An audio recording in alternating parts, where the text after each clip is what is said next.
Subscribe now and press the bell icon. Israel எதையும் செய்யலாம், அரபு நாடுகளும் ஈரானும் எதையும் செய்யக்கூடாது என்பதுதான் அமெரிக்காவினுடைய இஸ்ரேலுடைய திட்டமாக இருக்கிறது. அதை மீறித்தான் ஈரான் எங்களை தடுக்கிறதுக்கு நீங்க யாரான்னு சொல்லி செயல்பட்டு கொண்டிருக்கிறார்கள். இந்த நிலையில தான் நேற்று நட்டான்ஸ் மேல நடத்தப்பட்ட தாக்குதலுக்கு பதிலடியாக ஈரான் உச்சகட்டமாக 2 பாலிஸ்டிக் சூப்பர்சோனிக் மிசைல் தாக்குதல்களை நடத்தி இருக்கிறார்கள். நிறைய அல் ஜசீரா உள்ளிட்ட ஊடகங்கள் அதனுடைய புகைப்படங்களை வெளியிட்டிருக்கிறது.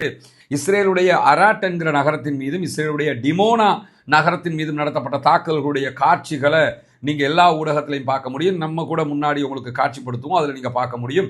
இந்த அளவுக்கு கடுமையான தாக்குதல்கள் 2 பகுதிகளிலும் நடத்தப்பட்டிருக்கிறது. இதுல 180 பேர் படுகாயம் அடைந்திருக்கிறார்கள் என்கிறது இஸ்ரேலுடைய சுகாதார அமைச்சகம். அன்பிற்கினிய சகோதர சகோதரிகளே, நம் அனைவர் மீதும் ஏக இறைவனுடைய அமைதியும் கருணையும் உண்டாகட்டுமாக என்கிற உயரிய பிரார்த்தனைகளோடு தொடர்ச்சியாக ஈரான் மீதான இஸ்ரேலிய அமெரிக்க ஆக்கிரமிப்பு தாக்குதல்கள் நடைபெற்று வரக்கூடிய செய்திகளை நம்முடைய 2 சேனல்லையும் உங்களுக்கு தந்துக்கிட்டு இருக்கிறோம். ரஸ்மின் மயசி நியூஸ் மற்றும் ரஸ்மின் டாக்ஸ் ஆகிய சேனல்களில் இந்த தகவல்களை பொறுத்தவரையில் ஈரான் மீதான இந்த தாக்குதல்கள் அமெரிக்க இஸ்ரேலுடைய ஆக்கிரமிப்பு தாக்குதல்களாகத்தான் நம்ம எப்பொழுதுமே உலகமே பார்த்து கொண்டிருக்கிறது. ஏன்னா ஈரான் முதலாவது சண்டைக்கு போகல, சண்டைக்கு போனது இஸ்ரேலும் அமெரிக்காவும். இந்த நிலையில இஸ்ரேல் அமெரிக்கா ஆக்கிரமிப்பு தாக்குதலுக்கு எதிராக ஈரான் பதிலடி தாக்குதல்களை உச்சமாக கொடுத்து கொண்டிருக்கக்கூடிய செய்திகளையும் பார்க்கிறோம். அந்த வகையில நேற்றைய தினம் ஈரானுடைய நட்டான்ஸ் அணு உலைகள் இருக்கக்கூடிய பகுதிகள் மேல அமெரிக்க இஸ்ரேலிய தாக்குதல்கள் உச்சமாக நடத்தப்பட்டது. ஈரான்ல பல இடங்களில் ஈரான் அணு உலைகளை உருவாக்கி வைத்திருக்கிறது. கிட்டத்தட்ட ரஷ்யாவோட ஈரான் போட்டிருக்கக்கூடிய ஒப்பந்த பிரகாரம் 9 அணு உலைகளை ரஷ்யா மட்டுமே ஈரானுக்குள்ள உருவாக்குறாங்க. அதை தாண்டி ஈரான் உருவாக்கி இருக்கக்கூடிய பல அணு உலைகள் இருக்கிறது. அதுல மிக முக்கியமானது இஸ்ஃபஹான்ல இருக்கக்கூடிய அணு உலை, 2வது நட்டான்ஸ்ல இருக்கக்கூடிய அணு. இந்த நட்டான்ஸ்ல இருக்கக்கூடிய அணு உலையை இலக்கு வைத்துத்தான் நேற்றைய தினம் இஸ்ரேலும் அமெரிக்காவும் தாக்குதல்களை நடத்தி இருந்தது.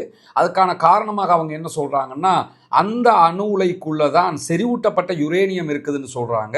உண்மையிலேயே ஈரானுடைய செறிவூட்டப்பட்ட யுரேனியம், ஈரான் 60% யுரேனியத்தை செறிவூட்டி இருக்கிறாங்க. அதே நேரத்தில் கிட்டத்தட்ட 450 கிலோ செறிவூட்டப்பட்ட யுரேனியம் அவங்களிடத்தில் இருக்குது. இந்த 450 கிலோ வைத்து 9 அணு ஆயுதங்களை அவர்கள் தயாரிக்க முடியும். 9 தொடக்கம் 10 வரைக்கும் தயாரிக்க முடியும் என்பதுதான் சர்வதேச அணுசக்தி முகமையினுடைய தரவு குறிப்பாக இருக்கிறது. இந்த நிலையில தான் செறிவூட்டப்பட்ட 450 கிலோகிராம் அந்த யுரேனியத்தை நாங்கள் அழிக்க போறோம்னு சொல்லி நட்டான்ஸ் மேலே நேற்றைய தினம் தாக்குதல் நடத்தி இருக்கிறார்கள். ஈரானுடைய ஃபாரின் மினிஸ்டர் அப்பாஸ் அராக்சி இடத்துல ஃபாக்ஸ் நியூஸ்ல இருந்து ஒரு பேட்டி எடுக்கும் போது என்ன சொன்னாருன்னா, எந்த இடத்துல நீங்க இந்த செறிவூட்டப்பட்ட யுரேனியத்தை வச்சிருக்கிறீங்கன்னும் போது நீங்க எந்த இடத்துக்கு குண்டு போட்டீங்களோ அதுக்குள்ளதான் அது இருக்குதுன்னாரு. நாங்க வேற எங்கேயும் வைக்கலன்றாரு. ஆனா உண்மை அதுவாக இருப்பதற்கான வாய்ப்புகள் மிக மிக குறைவு. ஆனால் அந்த இடத்துக்கு தான் இஸ்ரேலும் அமெரிக்காவும் நேற்றைய தினம் தாக்குதல் நடத்தினாங்க. இந்த தாக்குதலுக்கு பதிலடியை கொடுத்திருக்கிறது ஈரான். ஈரான் தெளிவாக ஒரு விஷயத்தை சொன்னாங்க. என்னன்னு கேட்டால், மீண்டும் எங்களுடைய அணு உலைகள் இருக்கக்கூடிய பகுதிகள் மேலே தாக்குதல் நடத்தப்பட்டால் நாங்கள் டிமோனாவில் இருக்கக்கூடிய இஸ்ரேலுடைய அணு உலையை நோக்கி தாக்குதல்களை நடத்துவோம் அப்படின்னாங்க. இஸ்ரேல் உலகத்தில் அணு ஆயுதம் வைத்துக் கொண்டிருக்கக்கூடிய ஒரு நாடு. 1960களுக்கு பிறகு இஸ்ரேலில் முதலாக இந்த டிமோனா என்கிற பிரான்சால் கட்டி கொடுக்கப்பட்ட இந்த அணு உலையை கொண்டு அவர்கள் உருவாக்கி இருக்கக்கூடிய அணு ஆயுதங்கள் 100க்கு மேலே இருக்கலாம் என்று நம்பப்படுகிறது. ஆனால் அவங்க சர்வதேச அணுசக்தி முகமையை அதுக்குள்ள போய் பார்க்கறதுக்கு அனுமதிக்க மாட்டாங்க. சர்வதேச அணுசக்தி முகமையோடு அவங்க சேர்ந்து பயணிக்க மாட்டாங்க. இஸ்ரேலுக்கும் வாஷிங்டனுக்கும் அமெரிக்காவுக்கும் இடையில செய்து கொள்ளப்பட்ட ரகசிய ஒப்பந்தம் ஒன்றின் பிரகாரம் அவர்கள் அணு ஆயுதம் இருக்கிற நாடும் இல்லை, இல்லாத நாடும் இல்லை என்கிற விதமாக இருப்பாங்க.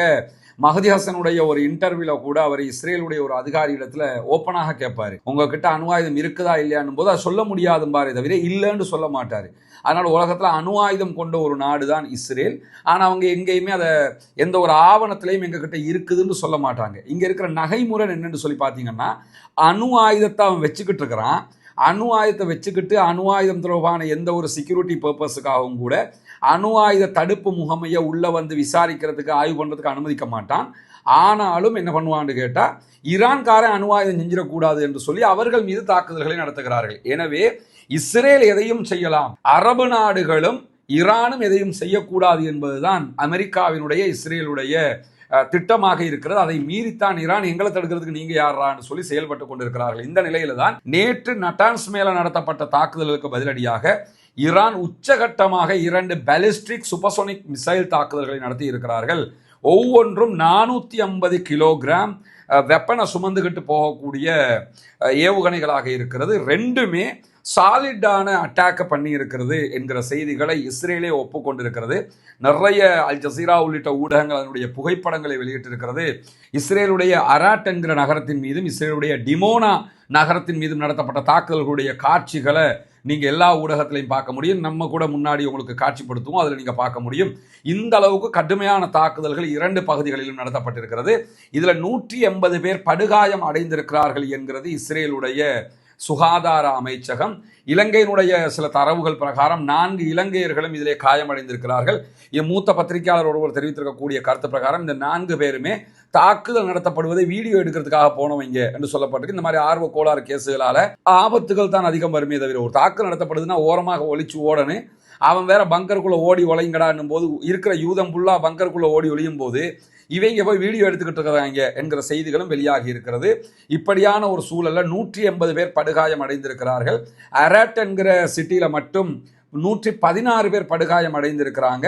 அவர்களுடைய 7 பேர் கவலைக்கிடமாக இருக்கிறார்கள் என்கிற செய்திகளும் வெளியாகி இருக்கக்கூடிய சூழல்ல தான் டிமோனாவில் 64 பேர் மேலதிகமாக படுகாயம் அடைந்திருக்கிறார்கள் என்கிற செய்திகள் வெளியாகி இருக்கு. நேற்றைய தினம் இஸ்ரேலிய பிரதமர் பெஞ்சமின் நெத்தன்யாகு ஒரு ட்வீட் போட்டார், ஒரு செய்தியை வெளியிட்டார். என்னன்னு கேட்டால், இஸ்ரேல் போர்க்கால நிகழ்வுகளில் மிக கடினமான ஒரு இரவை கடந்து கொண்டிருக்கிறது, ரொம்ப கஷ்டமா இருக்குது எங்களுக்கு, அந்த அளவுக்கு அடிக்கிறாங்க ஈரான்காரன் சொல்லி இஸ்ரேலுடைய பிரதமரே புலம்புகிற அளவுக்கு நேற்றைய தினம் தாக்குதல்கள் மிக கடுமையாக நடத்தப்பட்டிருக்கக்கூடிய சூழல்ல தான் இப்பொழுது டிமோனா மேலேயே அட்டாக் பண்ணியிருக்கிறாங்க. டிமோனா மேலே அட்டாக் பண்ணுவோம் என்று ஈரான் சொன்னாங்களே தவிர அட்டாக் பண்ணல.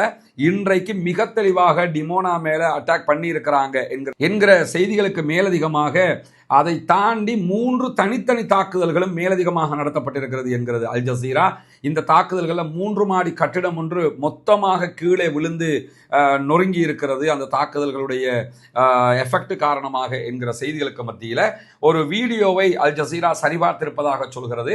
அல் ஜசீராவுக்கு இஸ்ரேலுக்குள்ள இயங்க முடியாது. அல் ஜசீராவுடைய பத்திரிகையாளர் அவுட் ஆஃப் இஸ்ரேல் இருந்து இயங்குறாங்க. ஆனால் வீடியோக்கள் அவர்களுடைய சனட் என்கிற உண்மை சரிபார்ப்பு பிரிவு ஆய்வு செய்து உறுதிப்படுத்தும். அந்த வகையில் உறுதிப்படுத்தப்பட்ட ஒரு செய்தி என்று அவர்கள் சொல்லியிருக்கிறார்கள். ஒரு ஏவுகணை இஸ்ரேலுடைய டிமோனா நகரத்தை தாக்கி ஒரு பெரிய வெடிப்பு நிகழ்கிற வீடியோ வெளியிடப்பட்டிருக்கு. அது உண்மை வீடியோ தான், அந்த நகரத்தில் நடந்ததுதான் என்று சொல்லி அவங்க மிக தெளிவாக இதை சொல்லியிருக்கக்கூடிய நேரத்தில் டிமோனாவில் இருக்கக்கூடிய ஷிமோன் பெரஸ் நெகவ் அணு ஆராய்ச்சி மையத்திற்கு ஏற்பட்ட சேதங்களால எந்த கதிர்வீச்சு சேதங்களும் கிடையாது என்று சொல்லி IAEA என்கிற சர்வதேச அணுசக்தி முகமை தகவல் வெளியிட்டிருக்கிறது.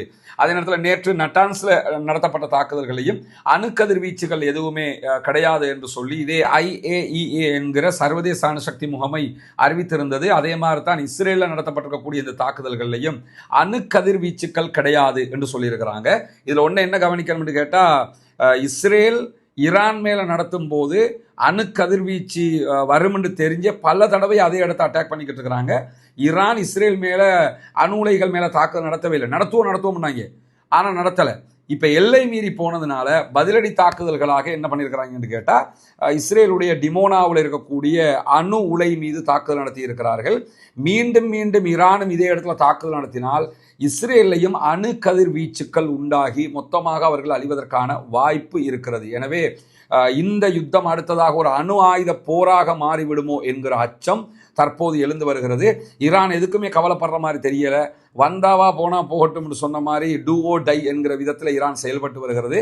ஈரானுடைய IRGC உச்சமான தாக்குதல்களை சொன்னது போலவே நடத்துகிறது என்பதை நம்ம பார்க்க முடிகிறது. எனவே இது மிகப்பெரியதொரு ரெட்லைன் தாக்குதலாக இஸ்ரேலுக்கும் அமெரிக்காவுக்கும் அமைந்திருக்கிறது. தொடர்ந்து ஈரானை வம்புக்கு இழுத்துக்கிட்டு இருந்தாங்க, ஈரான் மேல தாக்குதல் நடத்திக்கிட்டு இருந்தாங்க. ஈரான் தற்போது நினைக்காத தாக்குதல்கள் எல்லாம் நடத்தி கொண்டிருக்கிறது. F-35 விமானத்தை சுட்டு வீழ்த்தினாங்க. அதுக்கு பிறகு டியாகோ கார்சியா தீவின் மேல 4000 கிலோமீட்டர் தாண்டி தாக்குதல் நடத்தினாங்க. இப்போ டிமோனா மேல அட்டாக் பண்ணி இருக்கிறாங்க. சுற்றி வளைத்திருக்கக்கூடிய அரபு நாடுகளில் இருக்கிற எல்லா அமெரிக்க தளங்கள் மேலேயும் தாக்குதல் நடத்துறாங்க. அமெரிக்காவுடைய 2 மாபெரும் கப்பல்கள் USS Abraham Lincoln, USS Gerald Ford, இந்த 2 மேலையும் அட்டாக் பண்ணி அந்த 2மே யுத்தத்தை விட்டு பின்வாங்கி போயிட்டாங்க.